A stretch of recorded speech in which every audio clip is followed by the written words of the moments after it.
សូមស្វាគមន៍បងប្អូនចូលមកកាន់ Channel YouTube ខ្ញុំបាទសាជាថ្មីជាងថ្ងៃនេះខ្ញុំបាទសូមលើកអត្ថបទមួយដែលមានការបង្ហោះដោយក្រុមក្លឹបសិក្សាដែលគាត់មានការបង្ហោះនៅក្នុងផែករបស់គាត់ឃើញថាអត្ថបទនេះគឺល្អទាក់ទងនឹងសំណេរតែងសេចក្តីណាដើម្បីបងប្អូនជាពិសេសបងប្អូនសិស្សានុសិស្សត្រៀមដើម្បីប្រឡងបាក់ឌុបថ្ងៃខាងមុខរួមទាំងបងប្អូនដែលជាអ្នកសិក្សាដែលឆ្លាញ់ផ្នែកអក្សរសាស្ត្រខ្មែរនិងត្រៀមដើម្បីប្រឡងផ្នែកអក្សរសាស្ត្រខ្មែរផងដែរចឹងដើម្បីកុំឲ្យខាតពេលវេលាយូរយើងទៅសិក្សាជួយយល់ទាំងអស់គ្នាណាបាទទស្សនៈមួយបានលើកឡើងថាសន្តិភាពមានតម្លៃឧត្តមសម្រាប់មនុស្សជាតិ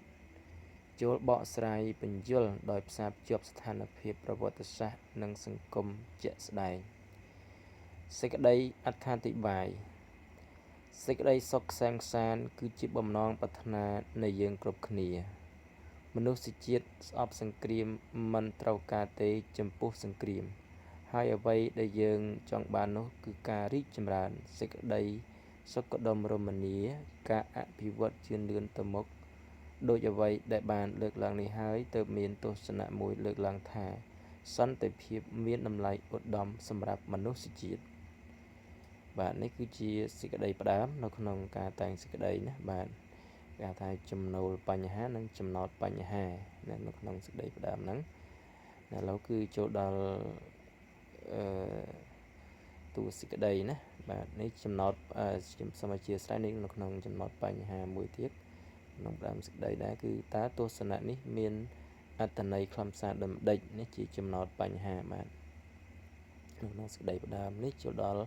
ការបកស្រាយប្រធានដើម្បីបកស្រាយទស្សនៈប្រធានខាងលើឲ្យបានក្បោះក្បាយលម្អិតជាដំបូងយើងត្រូវកបីសិក្សាឆ្វេងយល់អំពីអត្ថន័យពាក្យកន្លឹះសំខាន់មួយចំនួនសិនពាក្យសន្តិភាពមានន័យថាសេចក្តីសុខក្សែមខ្សាន្តគ្មានសង្គ្រាមរស់នៅដោយគ្មានទុក្ខព្រួយរីឯតម្លៃឧត្តមមានន័យថាមានន័យសំដៅលើភាពចាំបាច់អ្វីដែលមិនអាចខ្វះបានដែលខ្ពង់ខ្ពស់មិនអាចកាត់ថ្លៃបានចំណែកឯមនុស្សជាតិគឺសំដៅលើវត្តមានរបស់ប្រជាជនក្នុងពិភពលោកយើងទាំងមូលមនុស្សក្នុងសកលលោកទាំងអស់ដូច្នេះខ្លឹមសារនៃប្រធានខាងលើនេះចង់មានន័យថាការរស់នៅដោយសេចក្តីសុខក្សែមខ្សាន្តគ្មានសង្គ្រាមគ្មានការឈ្លោះទាស់ទែងគ្នាគឺពិតជាមានសារៈសំខាន់ចាំបាច់និងមិនអាចកាត់ថ្លៃបានដែលជាស្រ័យដែលប្រជាជនទូទាំងសកលលោកប្រាថ្នាចង់បានពិតប្រាកដណាស់ការរស់នៅដែលប្រកបដោយសេចក្តីសុខក្សែមខ្សាន្តគឺជាបំណងប្រាថ្នានៃមនុស្សគ្រប់គ្នាប្រទេសមានសន្តិភាពមនុស្សមានស្នាមញញឹមរស់នៅដោយភាពសុខសាន្តសេដ្ឋកិច្ចជាតិរីកចម្រើននិងជាឱកាសបណ្ដុះនៅធនធានមនុស្សប្រកបដោយគុណភាពសម្រាប់ដឹកនាំនិងជាសសរទ្រូងយ៉ាងសំខាន់របស់ប្រទេសជាតិទាំងមូលតម្លៃនៃសេចក្តីសុខសាន្តនេះអាចកើតមានបានលុះណាតែមនុស្សទាំងអស់ស្អប់សង្គ្រាមស្រឡាញ់ពេញចិត្តតែចំពោះការរួបរวมសាមគ្គី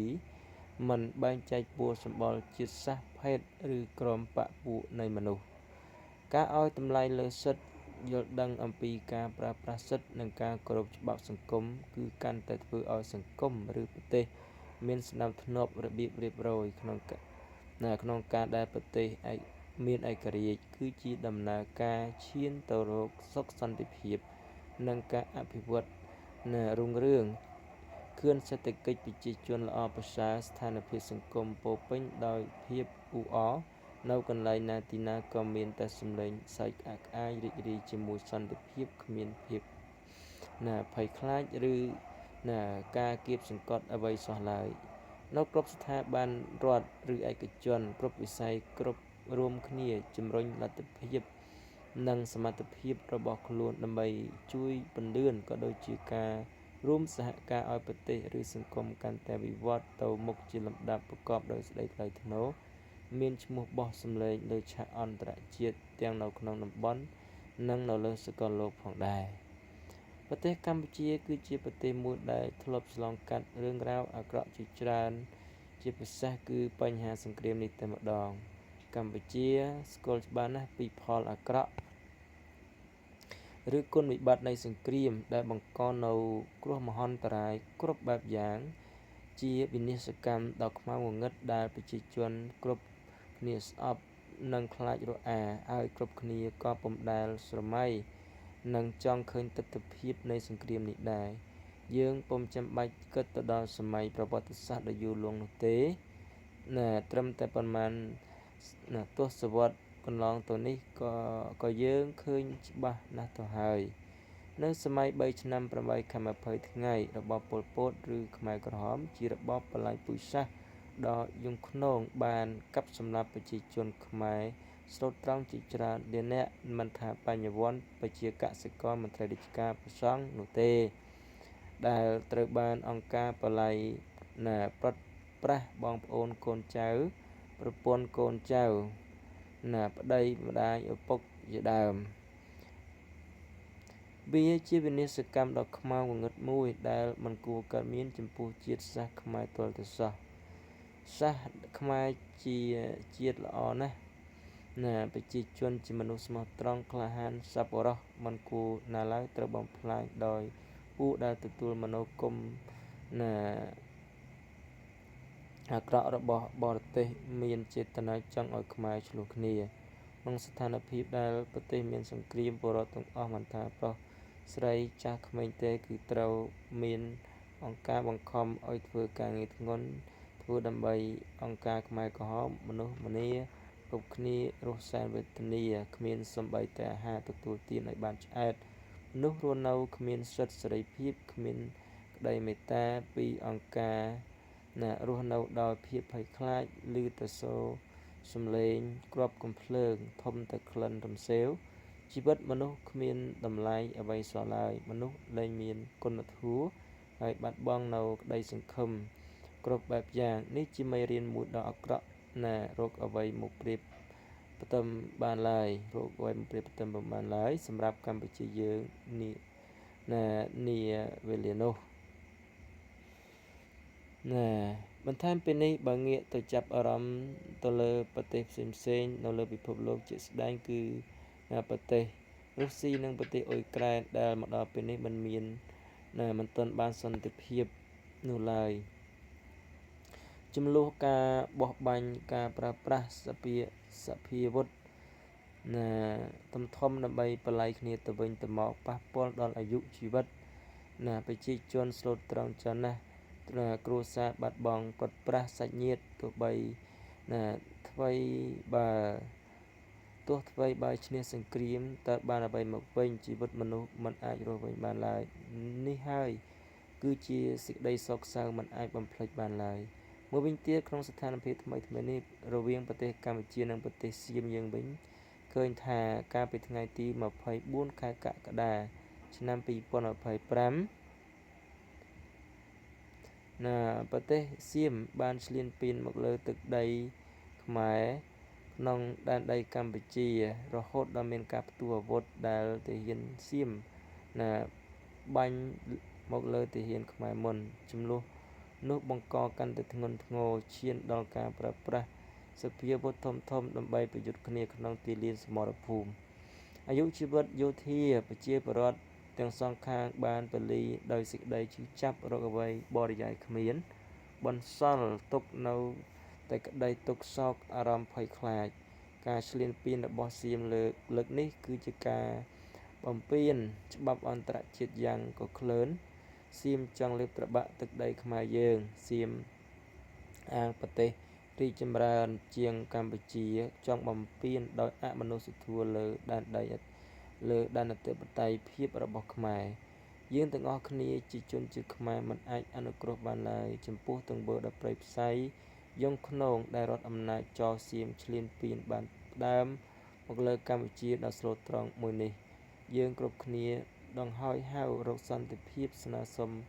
ឲ្យអន្តរជាតិជាពិសេសប្រទេសមហាអំណាចលើពិភពលោកមានសហរដ្ឋអាមេរិកប្រជាមានិតចិនស្ថាប័នអាស៊ានជាដើមឲ្យជួយរកយុត្តិធម៌ផ្ដល់សេចក្តីសុខសេងសាន្តពេញលេញឲ្យកម្ពុជាវិញក្នុងការប្រយុទ្ធគ្នាកំពុងពេលធ្វើសឹកសង្គ្រាមយើងឃើញថាជីវិតទាហានយោធាកងប្រដាប់អាវុធប្រជាជនស្លូតត្រង់ ជាច្រើនមិនថាខាងសៀមមិនថាខាងកម្ពុជាទេត្រូវបានប៉ូលីសស្លាប់ចោលក្រុមគ្រួសារបន្សល់ទុកនៅក្តីឈឺចាប់សោកស្ដាយជាពន់ពេកនេះគឺជាលទ្ធផលសង្គ្រាមដែលផ្ដល់ផលអាក្រក់យ៉ាងខ្លាំងចំពោះយើងគ្រប់គ្នាត្រូវចាំថាបើកាលណាមានចំនួនឬសង្គ្រាមជាមួយគ្នាហើយប្រកបណាស់ភាពស្និទ្ធស្នាលការស្រឡាញ់ការចូលចិត្តការគ្រប់គ្រងគឺលែងសូវមានហើយសម្រាប់ជាតិសាសខ្មែរនិងជាតិសាសសៀមចោលឈ្លានពានទៀតហើយមានអ្វីចំណេញតលតែសោះគឺមានតែការខាត់បងទៅវិញនោះទេអ្នកដឹកនាំដែលមានចរិតក្មេងបាបសារបែបថ្នាំបែកថ្នាំដោយសៀមនេះមិនគួរមាននៅលើផែនដីនោះឡើយនៅទៅទីណាបង្កចំនួននៅទីនោះពីមុនមកតាមរយៈប្រវត្តិសាស្ត្រយើងឃើញថាជនជាតិសៀមដែលជាដូនតារបស់សៀមបានមកសុំដីខ្មែររស់នៅទេតែចុងបញ្ចប់ដោយការលុបលាន់សុំសៀមបានធ្វើសឹកសង្គ្រាមម្ដងហើយម្ដងទៀតឈ្លានពានទឹកដីរហូតមកដល់បច្ចុប្បន្ននេះចេតនាអាក្រក់នេះសៀមមិនព្រមបញ្ឈប់ទេទោះបច្ចុប្បន្នពិភពលោកមានច្បាប់គ្រប់គ្រងក៏ដោយក៏ជាតិសាសន៍ចោលសៀមចោលឈ្លានពានសៀមនៅតែចង់បានតំណែងហើយចង់បានចំណែកដំណើរដូនតាខ្មែរទឹកដីខ្មែរដោយគ្មានខ្មាស់អ្វីបន្តិចចំពោះពាក្យសង្គ្រាមពាក្យថាសង្គ្រាមមិនថាជាមួយប្រទេសជិតខាងឬប្រទេសក្នុងប្រទេសក៏ដោយគឺវាពុំមានសារៈប្រយោជន៍នោះឡើយតែផ្ទុយទៅវិញវាមានតែការបាត់បង់បត់ប្រាស់បែកបាក់បាត់បង់ឱកាសអភិវឌ្ឍរីកចម្រើនមនុស្សម្នាកើតជំងឺបាក់ទឹកចិត្តសោកសៅអារម្មណ៍មិនល្អជាពិសេសខូចខាតទ្រព្យសម្បត្តិពលីអាយុជីវិតដ៏មានតម្លៃរបស់ប្រជាជនសរុបមកនេះគឺសេចក្តីបញ្ចប់ណាបាទសេចក្តីបញ្ចប់នេះយើងសរុបសេចក្តីហើយសរុបមកសន្តិភាពពិតជាគ្រាប់ពេជ្រដ៏មានតម្លៃមានសន្តិភាពមានការរីកចម្រើនមានការអភិវឌ្ឍរុងរឿងជាលំដាប់សន្តិភាពគឺជាសេចក្តីប្រាថ្នានៃមនុស្សគ្រប់ជាតិសាសន៍សង្គ្រាមផ្ដល់ផលអាក្រក់ច្រើនណាស់សម្រាប់មនុស្សសជាតិយើងទាំងមូលដែលជារឿងគួរឲ្យស្អប់ខ្ពើមនិងគួរឲ្យខ្លាចសង្គ្រាមបន្សល់ទុកនៅការបាត់ប្រាស់ការបាត់បង់និងភាពភ័យខ្លាចឆ្លងតាមការបកស្រាយនិងការផ្ដល់ជាឧទាហរណ៍បញ្ជាក់ខាងលើនេះយើងអាចសន្និដ្ឋាននិងវាយតម្លៃបានថាទស្សនៈប្រធានពិតជាមានតម្លៃជ្រាលជ្រៅហើយបណ្ដុះស្មារតីឲ្យមនុស្សសាទរជាមួយនឹងសន្តិភាពការអភិវឌ្ឍលូតលាស់ដោយបដិសេធនៅគ្រោះវិនាសកម្មដ៏អាក្រក់ជាស្រ័យនៃសង្គ្រាមបល្ល័យជីវិតក្នុងនាមយើងជាយុវជនចំនួនក្រោយត្រូវឆ្លើយថាទេបដិសេធចំពោះពាក្យថាសង្គ្រាមរួមគ្នាកសាងការពារសន្តិភាពឲ្យបានគង់វង្សជាពិសេសមានសេចក្តីស្នេហាជាតិសាមគ្គីជាថ្លឹងមួយរួមគ្នាអភិវឌ្ឍប្រទេសជាតិយើងឲ្យកាន់តែរីកចម្រើនទៅមុខជាលំដាប់